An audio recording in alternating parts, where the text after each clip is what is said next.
Okay, so welcome everyone to our Study Abroad podcast series. So today we have Dia from Amsterdam who will be sharing her experience. She's from Delhi and now studying in Amsterdam. So we'll be knowing about her journey from Delhi to Amsterdam. So welcome Dia to our podcast. Thank you. Thank you so much, Vishal, for having me. So Dia, when was the very first time you had any abroad experience, like you traveled somewhere or maybe you thought that, okay, this is the time, or this is the first time you thought, okay, maybe I can study later or something. So what was that like school time or something when you realized that maybe you should try abroad as one of the career option? Well, it was never like a one go decision. It happened gradually. And because I have an elder brother and he also moved abroad for his bachelor's. So it was kind of in my head always that, okay, I also have to go abroad for my higher education.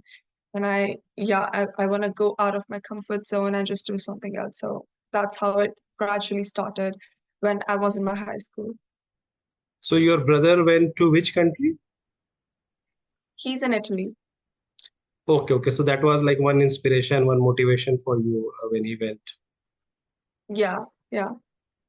Okay. So and once you decided that you will go abroad, so you would have thought about few countries, few colleges. Which countries did you think of, and which colleges did you apply to? Yeah, so I basically applied to a couple of countries like US, UK, Italy, Netherlands, of course. I also looked in Germany. So yeah, these are the main countries I applied to. In US, I applied to University of Massachusetts, Boston, Wentworth College, and some other universities as well. And in UK as well, I applied to Aston University, some Russell groups. And in the Netherlands, University of Amsterdam was the only university I applied to. Sure, sure. And you got offer from University of Amsterdam and any other offer you had in which you had to make choices for? In Netherlands, I only applied to University of Amsterdam and I got in. But in other countries, yes, I did get into University of Massachusetts, Boston, and Wentworth College as well. And in UK, I got into Aston University, I got into Leeds Beckett University, and a couple of other universities as well. And in Italy, I applied to Cattolica University, and I got into that as well. And how did you make the decision that University of Amsterdam is the best for you? Well, honestly, we compared the cost structure of every country and the tuition fee and everything. And Amsterdam was the most feasible option among all of them. And so, yeah, we decided to move to Amsterdam and the Netherlands for my studies. And that proved to be the right decision I took. So your brother was already in Italy, so wasn't that like a convenient decision for you to go to Italy only, or you wanted to maybe stay away to maybe you wanted to stay away to enjoy your life more? Well, I did apply to Italy because my brother, of course, lives there. But to be honest, yeah, we wanted like some change, and he also suggested me to apply to the Netherlands. I mean, he was the one who actually suggested me to apply to the Netherlands and Amsterdam because of the universities as well. So it was not just the cost structure, it was about the quality and the university. And University of Amsterdam is, of course, better than the university that I applied to in Italy. So we also looked in that way. And it's a triple crown program, which I wanted. It's my dream program, business administration. This is what I actually wanted to do. And in Italy, the program that I got was basically based around economics more than business management. So I think that is also the main reason I chose this. Also, University of Amsterdam ranks like pretty high within Netherlands. So maybe that was also one driving factor for you. Yeah, yeah, definitely. I mean, when I searched the Netherlands and my program, University of Amsterdam came out to be among the top universities. There is one more university called University that also came in one of the top universities, but I don't know, I just applied to only one university and luckily I just got in. So yeah, I just find myself lucky.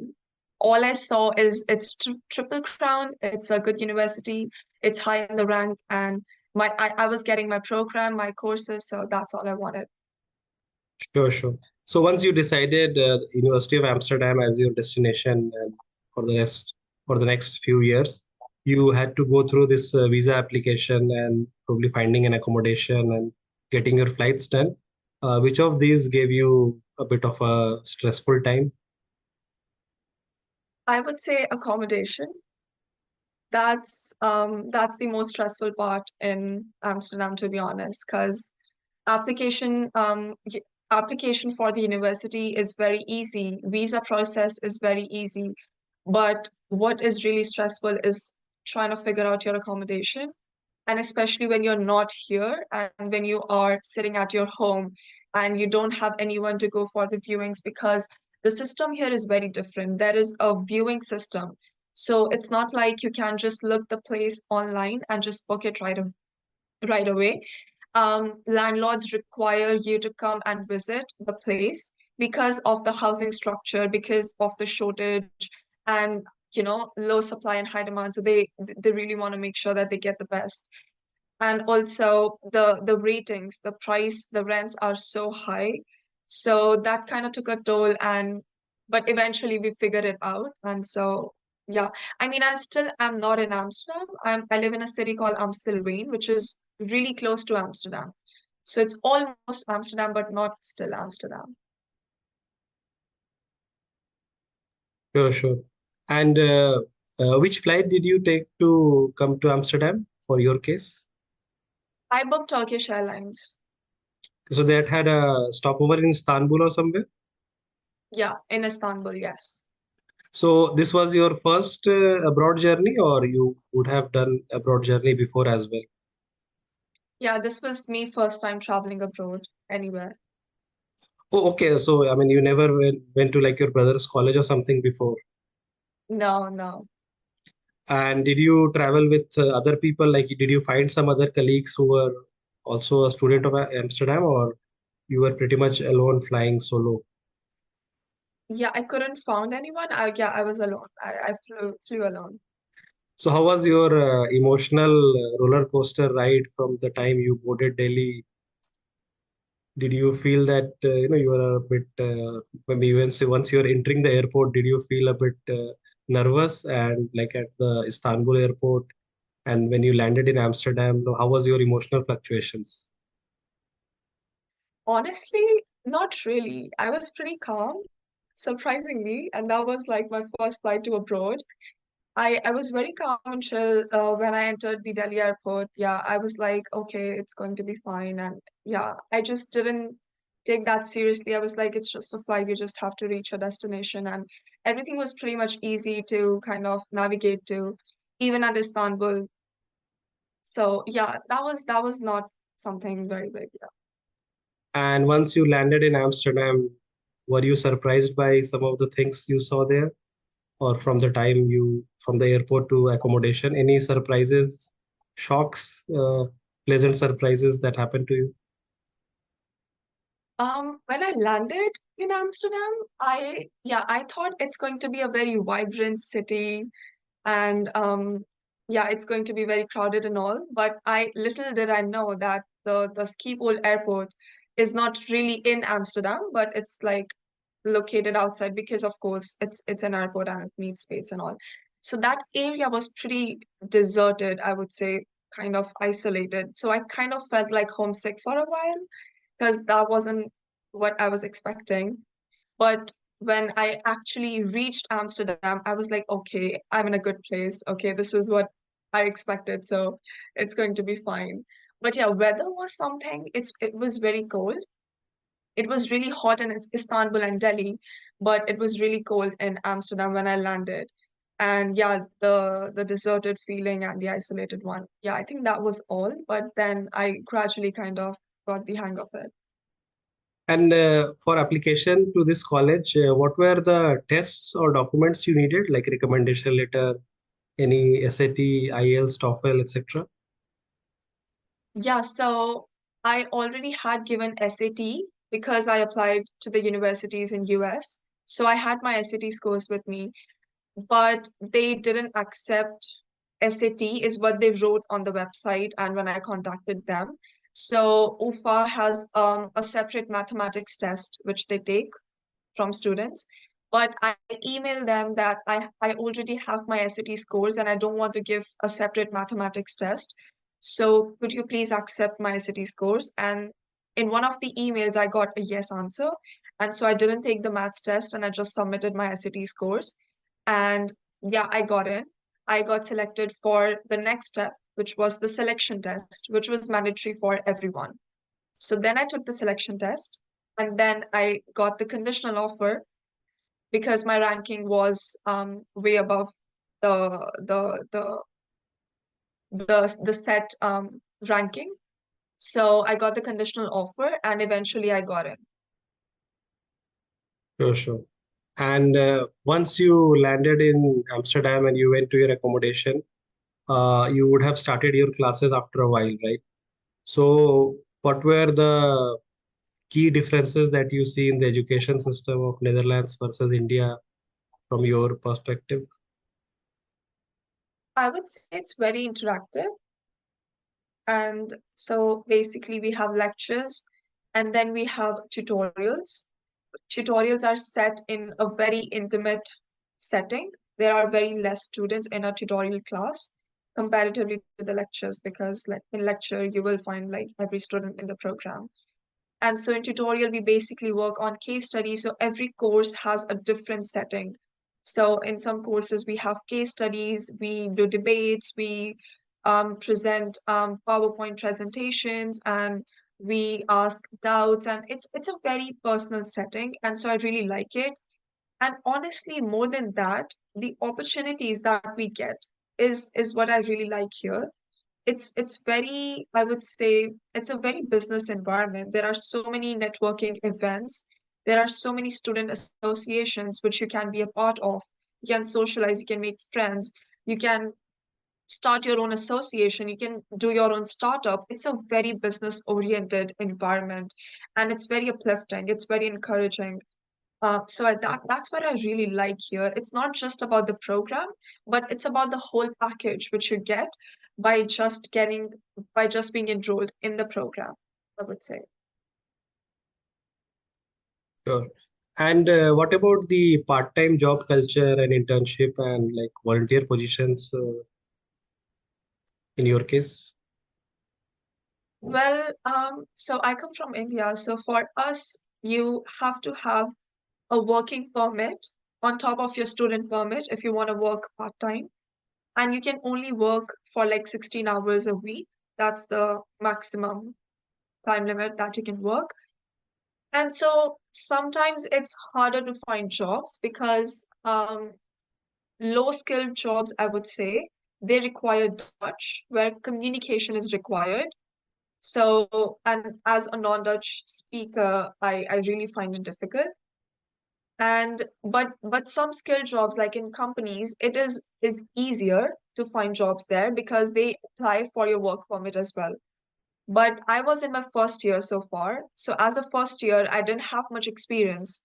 So I couldn't find jobs that were of my interest because of my low experience. And so they had to apply for a work permit for me as well. So companies kind of escape from that as well. But eventually, I think it should not be that difficult. Eventually, you would be able to find jobs of your interest and your expertise and your skill set. So yeah. Sure. And there is this cultural difference of doing things by yourself in usually developed countries like cooking, cleaning, laundry, washing, etc. Were you used to any of them, or which was the hardest thing for you to get adjusted to? Yeah, I would say I was partially familiar with most of the stuff because I used to help my mom at my home as well. But I would say just help because she used to do most of the things. But yeah, after coming here, I learned to do my laundry. It wasn't a big task to do your laundry. You just have to put the stuff in the washing machine. That's not something extravagant. But yeah, cooking was the most, I would say, challenging task for me. And more than cooking, I would say planning. Like what are you going to eat 3 times a day? How are you going to manage? Because you don't want to spend too much money by buying food from the outside. And so you have to budget, you have to plan. That takes a lot of planning and use of your brain. So yeah, I mean, initially I was struggling a lot and I used to eat from outside a lot as well because my planning was so like all over the place and I was just wasn't doing good at managing my chores. But eventually I kind of figured it out. So it's like a roller coaster. It's not like a plain road or a highway. So yeah, sometimes I was good at managing, sometimes I was eating from outside. So it just keeps on going on. You just have to keep going and just try to plan things accordingly. But yeah, I think cooking was the main thing that I found the most challenging. The rest of the stuff, like cleaning and stuff, that was pretty basic. So that was well to go. Did you use any hack like cook once and eat three, four times, six times, 10 times, whole week Yeah, maybe? yeah, of course, of course. That's what I usually do. I cook once, but that works when I'm at home usually. So I cook once and I try to eat like 3, 4 times. It lasts actually 3, 4 times. So yeah, I do try that as well. Sure, sure. And you have like roommates that you share your apartment with. How did you find them? I don't share with roommates. I basically live with a family, so it's a couple and they have a kid, and I share with them. So I have my room, and the rest of the things like kitchen, toilet, bathroom, living room isn't sharing with them. It's called homestay there or some other name or something. Paying guest, like in India, I think. Yeah, it's like a paying guest. Yeah. Sure, sure. And you had see these volunteer positions that you have mentioned in LinkedIn. Tell us a bit about those positions, how you found them, and why you thought these are the positions I should take because probably you had way more options than what you took, right?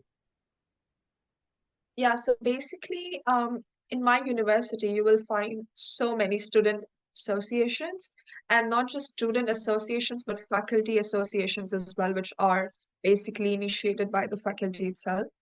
And so I am part of my faculty association and student associations as well. And it's a really good way to kind of start your career because you are new, you are in your first year, and you don't have much experience, that corporate experience. So these associations are a really good way to start uh, to get your basics clear, to basically make a good foundation, and to actually know the know-how and the basics of what goes inside behind, for example, organizing an event or just attending a networking event. So yes, I'm part. So I can give you an example of my faculty association, which is SAFA. So in my first year, I was part of a committee called Career Week Junior Committee, and I was in the acquisitions. So what we had to do is basically organize a career event.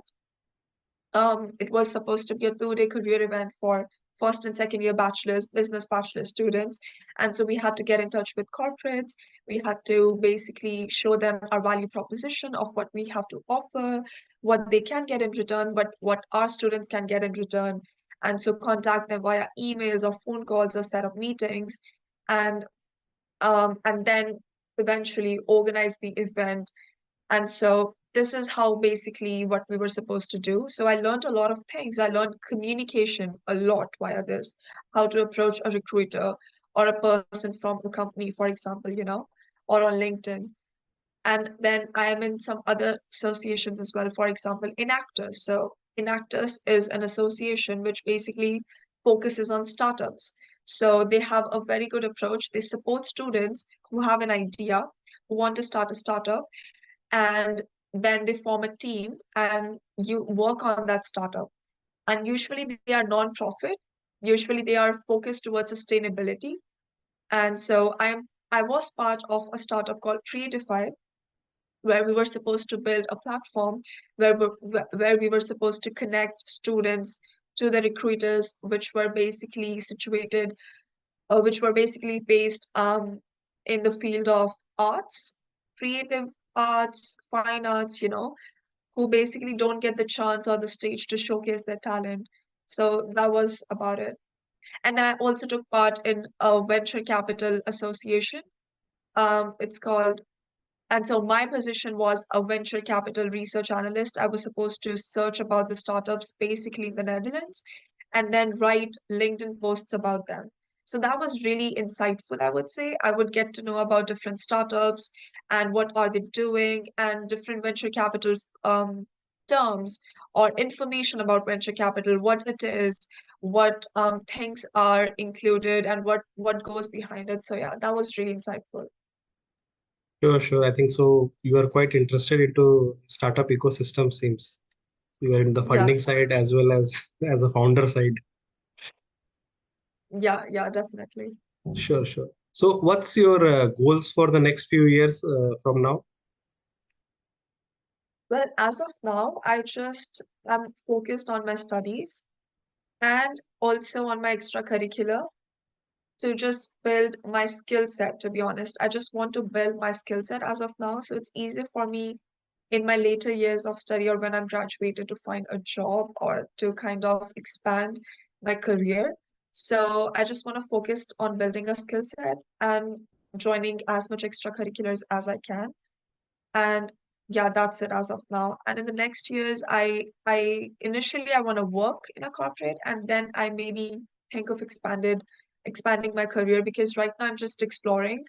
It's so vague. So there are so many things in my mind that I want to do, but it's just so vague and I'm still exploring and trying to figure out. So there is not one specific career that I can tell you, okay, this is where I want to go.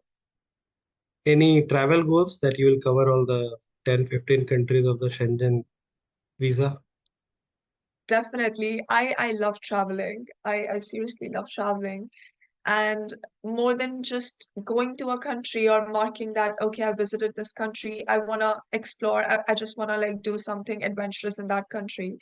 So I have goals, but it's not like, okay, this is my itinerary as of now. It- But definitely I would love to travel the world and the countries as I grow and as I go forward. So, did you ever visit your brother so far, like in Italy, or not yet? Yeah, I was in Italy a week ago, 2 weeks ago. So yeah, I went to Italy. I went to Milan. I went to a place called Lecco. There's a Lake Lecco there, and a couple of other places, and that was a really good experience. I loved it. So now you have two countries on your plate, Netherlands and Yes, Italy. yes, of Sure, sure. course. So coming to the very last question now, what advice would you give to younger yourself? So to the aspirant or somebody who's planning to maybe come to University of Amsterdam or even in general bachelors from abroad. Well, I would say just stay persistent and stay disciplined, I would say, because this is something which I still struggle a lot with, discipline. You just have to do one simple thing the right way.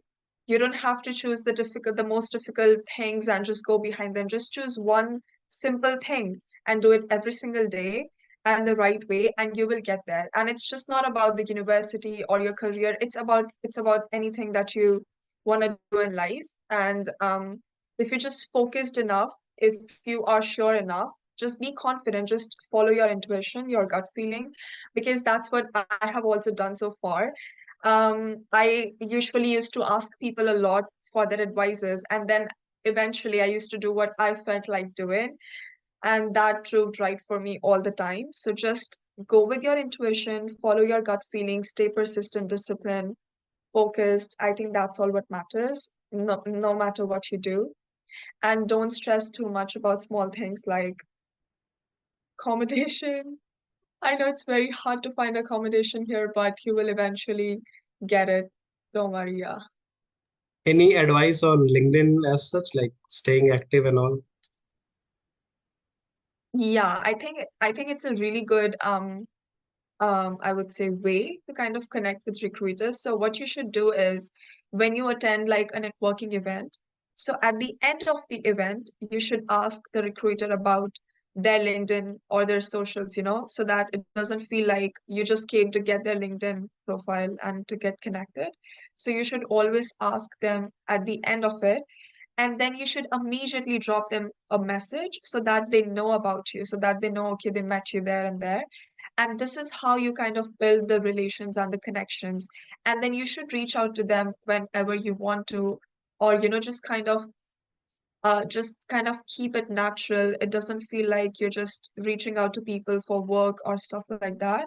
But just try to build genuine connections, I would say. Does not matter if it's a friend or a recruiter, because authenticity is appreciated everywhere. So just try to make connections in a natural way, and reaching out to people more frequently, I would say, is a good way to start, or to get in the right eyes, I would say.